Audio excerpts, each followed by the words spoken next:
Oi pessoal, eu sou a Maria da Consolação Lucinda e este é mais um vídeo da série O Feminino Sagrado e a Literatura no meu canal aqui no YouTube.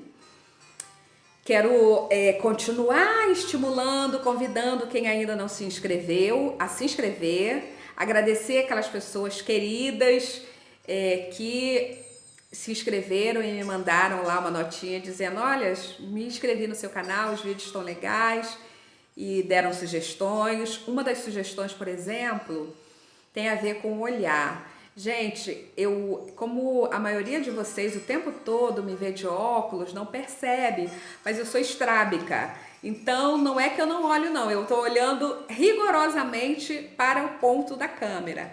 Mas eu sou estrábica, então não tem jeito, tá bom? É o charme do olhar estrábico.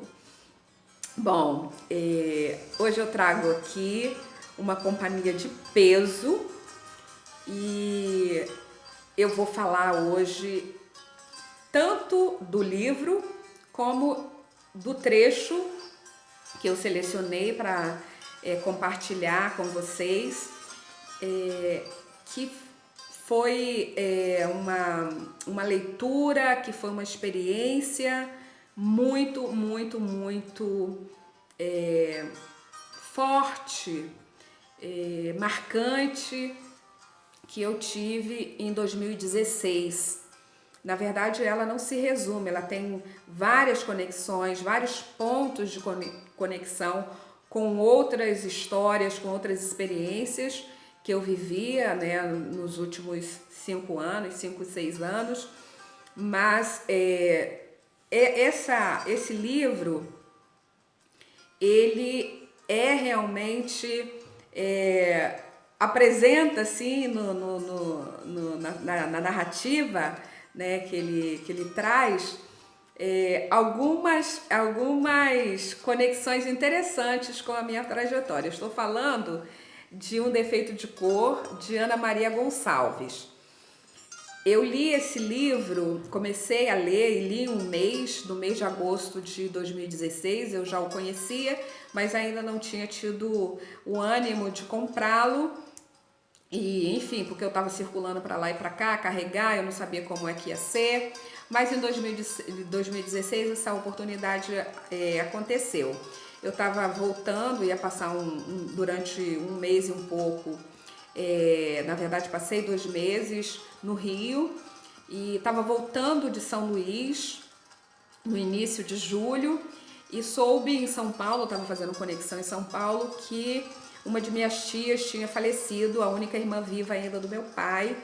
Eu cheguei correndo no Rio, em Caxias, mudei, né, deixei a mala, peguei uma mochila com algumas peças de roupa pensando no frio que estava fazendo lá em Cruzília e fui com meu irmão para o velório e o funeral de minha tia. Um mês e pouco depois, ou menos de um mês, eu voltei a Cruzília porque eu precisava fazer isso por mim, pelos meus primos, pela memória da minha tia, para ficar um pouquinho. Eu fiquei lá menos de uma semana, fiquei, sei lá, um fim de semana prolongado, mas foi o suficiente para eu ter tempo de ir junto com meu tio, esposo dessa minha tia, à fazenda onde minha tia estava trabalhando um pouco antes de morrer. E essa fazenda, ela foi uma fazenda, as terras, né, dessa fazenda, essa propriedade que eu visitei muitas vezes, porque minha mãe nasceu nessas terras e vi que são terras vizinhas da fazenda onde meu pai nasceu também, que é a fazenda, minha mãe nasceu na fazenda Traituba, meu pai na fazenda Cachoeira, e essa fazenda, junto com tantas outras, eu não me lembro se 6 ou quantas mais, eram de uma família que vocês podem imaginar, muito abastada, de Minas Gerais, do sul de Minas, produtora de leite, de café, embora uma delas, a fazenda que meu avô paterno trabalhasse, foi uma das fazendas que introduziu a criação de cavalo manga larga no Brasil. Enfim, eram fazendas muito conhecidas e, sobretudo, a fazenda onde minha mãe nasceu, porque tinha toda uma conexão de ter passado alguns nobres, sei lá, o próprio imperador ou coisa que o valha. E, enfim, é a terra dos meus pais, quer dizer, a terra onde meus pais nasceram, porque deles nunca foi. Meus avós trabalhavam como colonos, né, um sistema de colonato. E eu sei da história do meu avô materno, sobretudo, porque minha tia Joana fala muito disso. Minha tia ficou até muito depois lá dos meus avós terem saído, terem ido morar na cidade.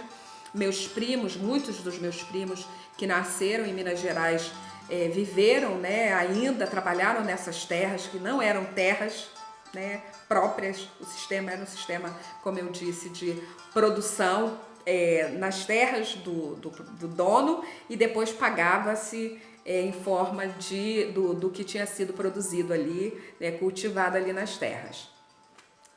Eu tô falando tudo isso porque tem muito a ver comigo. Inclusive, eu fui batizada em uma dessas fazendas, na Fazenda Favacho, na Capela de São José, que era uma tradição da minha família. Meu pai chamava José, uma família muito devota de São José e Nossa Senhora Aparecida naquela época. E então eu não conhecia ainda a sede da fazenda. E meu tio teve que ir lá buscar umas galinhas, umas cebolas, e, enfim, umas coisas que minha tia cultivava lá ainda. E eu conheci finalmente a casa. Conheci a casa, vi que ainda existia a senzala lá, né? Era a mesma fazenda lá do século, sei lá, 17, 19 com certeza. E eu fiquei muito impactada com essa visita, porque imagina, eu fui batizada naquela região e não conhecia essa casa ainda, só escutava falar dessa casa. E meus primos, no velório da minha tia, comentaram muito a respeito da dureza que foi para eles trabalhar nas condições em que eles trabalharam. E, inclusive, minha tia Joana, a irmã caçula de minha mãe, me falou também, aquele lugar não traz boas recordações, era muito duro. E isso tudo para mim foi muito forte. E o fato de eu ter visto a senzala e ficar imaginando se meus antepassados passaram por ali, e certamente meus antepassados passaram por ali. O avô paterno de minha mãe, portanto meu bisavô, um de meus bisavós, nasceu em 1888. Então vocês podem imaginar que eu não estou falando de um lugar que não tenha sido marcante para a história da minha família, de ambos os lados, que eram vizinhos, moravam, né, em fazendas da mesma da família de proprietários. E os colonos eram compadres, eram amigos, os filhos casavam entre eles, e assim foi conosco, né, os Lucinda e Garcia. Embora eu não herde o nome de minha mãe era dos Garcia e meu pai Lucinda, que era o nome da minha bisavó. A mãe do meu avô Geraldo, Lucinda, pai do meu pai, se chamava Lucinda. Se chamava... E os filhos... Os filhos recebiam os nomes das mães, né? Meu avô por exemplo, meu avô materno era da Cruz e minha avó Garcia, e minha mãe tinha o sobrenome Garcia. E assim como minha avó, bisavó Lucinda, deu nome pros filhos do meu avô, porque por alguma razão minha avó renunciou ao sobrenome dela, que era um sobrenome também de outra mulher da família dela. E aí, esse livro, lido no mês de agosto de 2016, me levou assim longe, né? Ele leva todo mundo longe, mas me levou longe para dentro de mim, de me fazer pensar nessa história dessas famílias que estão atrás de mim. São muitas gerações atrás de mim, né? São muitas mulheres, muitos homens, e que alguns pontos de contato, né, fazem então aqui com a minha trajetória. Uma delas é a Bahia, minha paixão eterna, e posteriormente o Maranhão.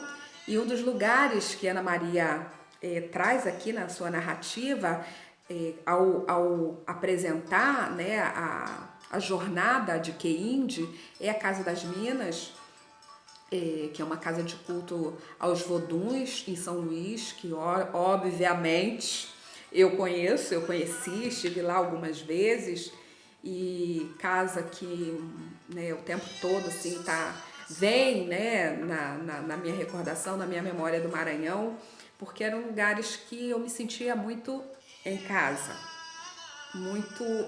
sempre fui acolhida, bem acolhida das vezes que lá estive, e já desde antes eu sabia que era um lugar de memória, né, para os afrodescendentes, afro-brasileiros, que conta, né, uma parte da história do que foi a deportação de África para cá, dos africanos que povoaram, que construíram, que, enfim,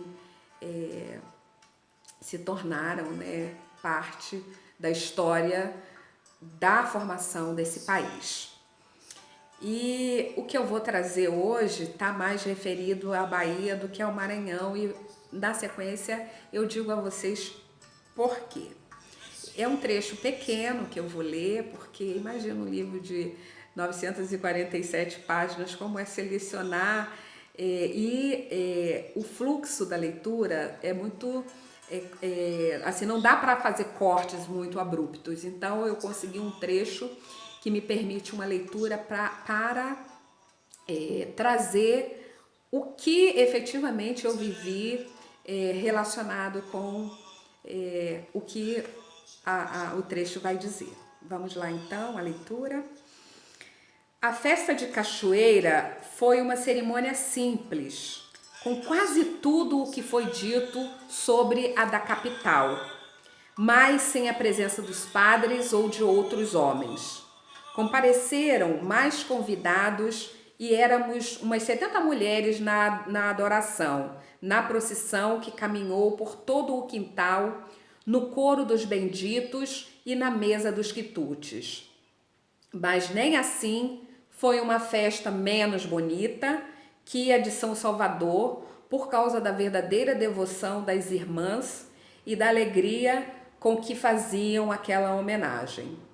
A festa acabou cedo, porque no dia seguinte elas tinham uma importante reunião que eu e a Esmeralda acompanhamos sentadas em uma grande roda formada no meio do terreiro. A mãe Rosa ouvia tudo com muita atenção e quase me ofereci para tomar nota do que falavam, mas me lembrei de que nem sempre as irmãs gostam de ter suas tradições por escrito, preferindo que sejam passadas de irmã para irmã. Assim também acontecia com os cultos, que, à exceção dos feitos pelos mussurumins, eram ensinados apenas oralmente para evitar que a parte sagrada caísse em mãos erradas. Acho que também era um jeito de se protegerem das autoridades que não permitiam outro culto a não ser o dos brancos católicos. Embora a Irmandade da Boa Morte fosse fundada em torno de um culto católico, o de Nossa Senhora, havia muito das crenças africanas, segredos que só eram revelados para as irmãs. De conhecimento de todos, sabia-se apenas que a Irmandade organizava a festa no mês de agosto, levantava fundos para a compra de cartas de alforria e organizava os enterros de suas irmãs, mas, às escondidas, ela protegia e encaminhava pretos fugidos. Devia haver outras funções, mas não fiquei sabendo. Hoje talvez me aceitassem, mas sei que não terei tempo para isso. A parte de dizer que esse livro é uma das pérolas da nossa literatura, É admirável. Acho que eu não conheço nenhuma pessoa que tenha lido esse livro e teve uma impressão vulgar, ordinária dele. Ele verdadeiramente é um livro impressionante. E o que tem a Irmandade da Boa Morte a ver com consolação? Bom, em 2017 eu estava em Salvador, a caminho de Vitória da Conquista. Eu tinha uma atividade em Salvador e logo na sequência iria para Vitória da Conquista. Não tive o compromisso, eu tive que cancelar o meu compromisso. Era uma oficina de escrita literária em Vitória da Conquista.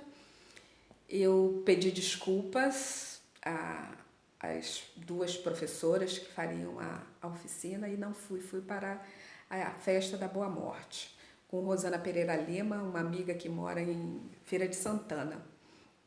E ficamos hospedada na casa de uma família conhecida de Rosana, lá em Cachoeira, e foi uma experiência muito significativa, muito forte. Eu vou falar da experiência. A Rosana e eu estávamos na procissão no dia seguinte da minha chegada. Teve uma procissão na sexta-feira à noite, essa era de sábado, e eu estava andando pela rua e de repente uma irmã olhou para mim, fez sinal, dizendo que queria falar comigo. E eu a procurei, fui à casa, eu a procurei e ela me disse o que queria, e eu disse que voltaria no dia seguinte pela manhã, e voltei. E eu estava com um problema sério de sinusite que tinha afetado a minha arcada dentária, e eu estava com uma dor de dente terrível, aquelas dores de dente assim terríveis, que o problema não era o dente, era um problema na arcada. E quando eu cheguei lá, esperando por essa irmã, e estava amuada, eu estava triste, e ao mesmo tempo eu estava extremamente emocionada, logo depois de falar com a irmã e, enfim, resolver com ela o que eu tinha ido lá resolver. Uma irmã, na verdade, enquanto eu esperava essa irmã, eu comentei para uma irmã e que eu estava com dor de dente. Ela disse: está falando com a pessoa certa, porque eu sei benzer. E me benzeu, e não preciso falar que efetivamente, a dor de dente passou. Além da dor de dente ter passado, o abscesso que estava na minha gengiva estourou um pouquinho depois. E eu saí, depois de ter falado então com a irmã que eu fora procurar, estava saindo chorando de emoção, eu estava extremamente emocionada, e à porta estava a irmã Flor. E a irmã Flor falou: minha filha, o que você está saindo dessa casa chorando? Dessa casa ninguém sai chorando, não. Vem aqui, venha me contar o que é. E eu fui falar para ela: irmã, eu estou emocionada, essa casa, irmã. Ai, meu Deus, é um sonho. E a irmã me acolheu, me abraçou, falou: chora, chora, chora, chora tudo que você tem que chorar, porque dessa casa ninguém sai chorando. E ficou ali, chamou uma outra irmã, e ficaram as duas ali conversando comigo, me dizendo o que eu tinha que fazer, me dizendo que eu estava acolhida naquela casa, que a partir daquele momento eu estava convidada a todos os anos fazer parte da festa. E eu me senti... Eu tinha voltado para casa, em uma das minhas casas, que eu também sou daquelas que está distribuída, tem casa em vários lugares, mas ali certamente é uma das minhas casas, afetivamente falando, simbolicamente falando.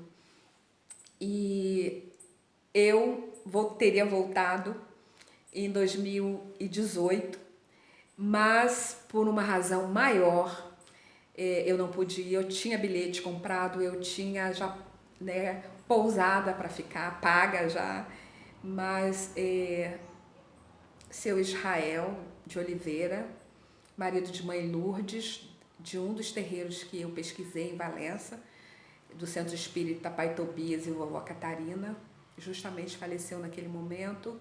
E era a Irmandade da Boa Morte, era a morte ali, as duas me dividindo, mas ganhou o afeto, o carinho da família que me acolheu e dessa mulher que eu chamo mãe, e dos filhos, tanto carnais, biológicos, quanto de santo, que eu chamo irmãos, que me ganharam. E para lá eu fui, mas a experiência da Boa Morte ficou marcando, ficou por trás. Eu, o tempo todo, com a convicção de que eu ainda estava regida por aquela energia, por aquela vibração que me fizeram chegar até ali para expressar o meu sentimento, expressar o meu afeto para aquela família que me acolheu.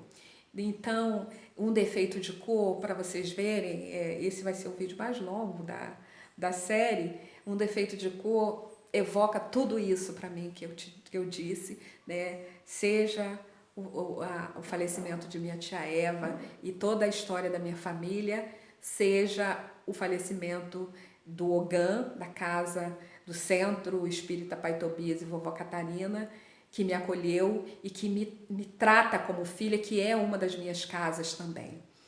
Eu espero que vocês gostem desse vídeo e que se inspirem para ler, quem ainda não leu, Um Defeito de Cor, e ver quanto da história, da trajetória, da jornada de Keinde fala sobre a jornada, a trajetória de inúmeras outras mulheres cujas histórias, cujas narrativas não foram recolhidas, não entraram, né, para o registro oficial da nossa história. Até o próximo vídeo.